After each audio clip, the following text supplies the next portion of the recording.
Hello, अस्सलाम वालेकुम। I hope सब ठीक होंगे, खैरियत से होंगे।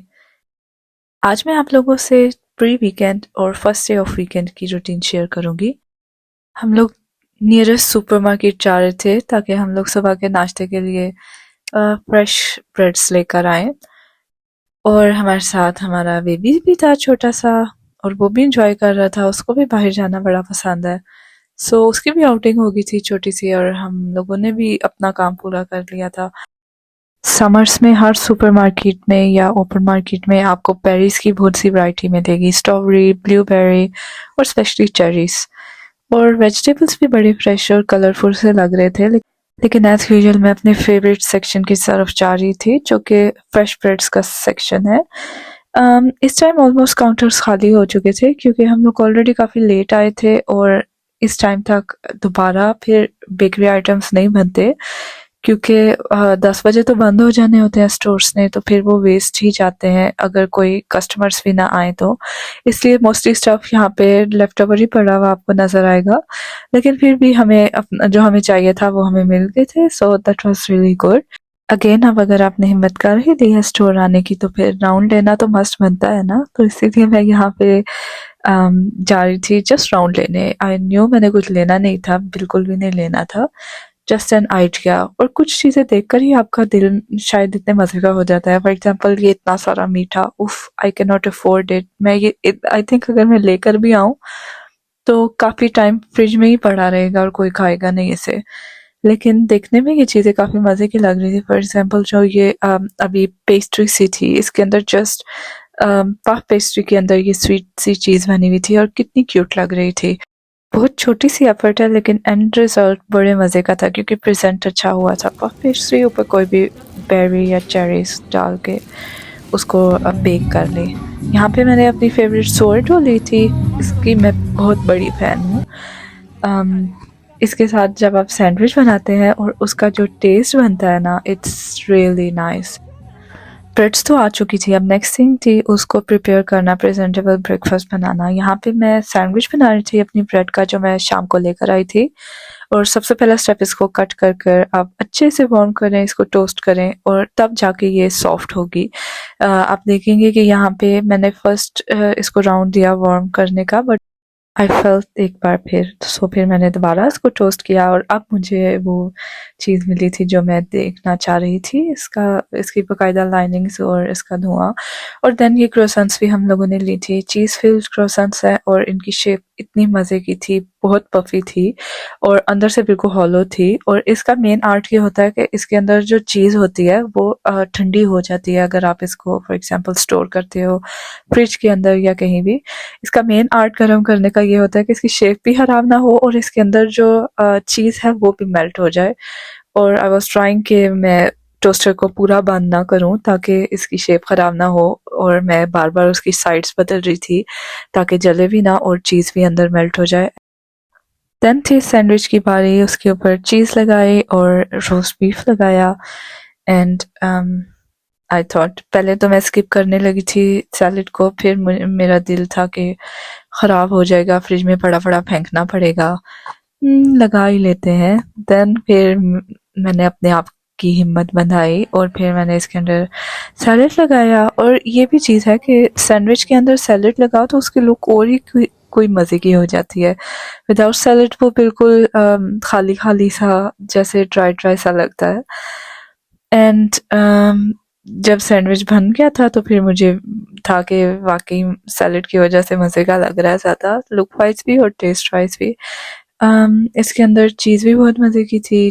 डच चीज़ तो वैसे भी बड़े मज़े की होती है, और सैंडविच इस ब्रेड के अंदर तो और मज़े की होती है। यहाँ पे कुछ क्रोसेंट्स पहले की भी घर में पड़ी हुई थी, वो सिंपल क्रोसेंट्स थी, उसके अंदर मैंने बीफ पीसेस लगा दिए थे, वो भी बहुत मज़े के थे। नाश्ता हमारा बड़े मज़े का एंड हो गया था। देन बारी थी कुछ घर की सफाई करने की, तो मैंने स्टार्ट लिया अपने ऑफिस रूम से। वेल, मैंने सिर्फ यही साफ किया था, बाकी हम लोगों ने रूम्स डिवाइड कर लिए थे। और इस रूम में इतनी ज़्यादा मैस बना हुआ होता है, इतनी ज़्यादा केबल्स थी, इतनी ज़्यादा चीज़ें थी जो कि हम लोगों ने फ्राइडे को बिल्कुल जैसे छोड़ के हम लोग गए हुए थे कि ओके इट्स अ वीकेंड। अब मैं केबल्स और हेडफोन्स वगैरह उतार रही थी और यही लग रहा था जैसे पूरे वीक की गिरहें इन्हीं हेडफोन्स के साथ लगी हुई थी। और ये साथ चार्जर भी था, वो मोबाइल चार्जर भी था, लैपटॉप चार्जर भी था। अब मैं हेडफोन्स उतार के उनको टाई करके रख रही थी, जो कि मुझे पता है सिर्फ एक ही दिन तक रह सकते हैं, क्योंकि मंडे को अगेन मैंने यूज़ करने होंगे और मैं उनको खोलूंगी और रफ एंड टफ सा यूज़ करूंगी। खैर उसके बाद फिर यहाँ पे मैं चार्जर की गिरहें निकाल रही थी, वो भी कहीं मोबाइल के चार्जर के साथ अटका हुआ था। और साथ-साथ मैं चीज़ें भी उठा रही थी, उनको सेट कर रही थी, जो-जो चीज़ें टेबल पे पड़ी हुई थी। और कुछ चीज़ें जो कि वहाँ नहीं होनी चाहिए थी, फॉर एग्ज़ाम्पल सनग्लासेस, इनकी जगह कहीं और है और ये अभी फ़िलहाल टेबल पे पड़ी हुई थी, तो फिर मैंने इनको भी उठा के उनकी जगह पे रखा। और साथ पे ये कुछ टॉयज़ हैं, स्टफ़्ड टॉयज़ हैं, जो कि कुछ मुझे गिफ्ट्स मिले हैं और कुछ मुझे इवेंट से मिले हैं। कोई भी चीज़ कितनी भी प्यारी हो तब तक अच्छी नहीं लगती अगर वो अच्छे से पढ़ी भी ना हो, अरेंज ना हुई भी हो, ऑर्गेनाइज ना हुई भी हो। तो मैं इनको भी यहाँ पे सेट कर रही थी। अब एंड देन टेबल पे कुछ पेपर्स पड़े हुए थे, कुछ बिल्स थे जो कि आई थिंक क्लियर हो चुके थे, और कुछ इन्फॉर्मेशन के पेपर थे।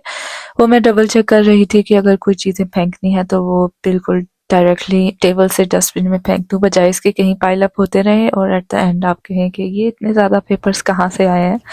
खैर पेपर्स का भी कुछ देर में काम ख़त्म हो गया था और अब बारी थी लैपटॉप को साफ़ करने की।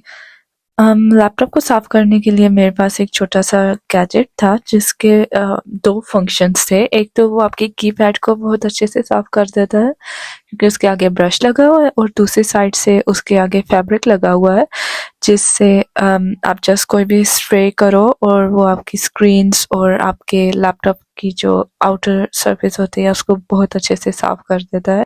ये टूल मुझे एक इवेंट से मिला था और ये स्पॉन्सर्ड बाय केएलएम है। और केएलएम की डेवलपमेंट टीम ने हमें ये स्पॉन्सर किया था, क्योंकि इसके पीछे एक छोटा सा क्यू आ रहा है जिसके थ्रू आप केएलएम के डेवलपमेंट करियर के बारे में देख सकते हैं और इन्फॉर्मेशन ले सकते हैं।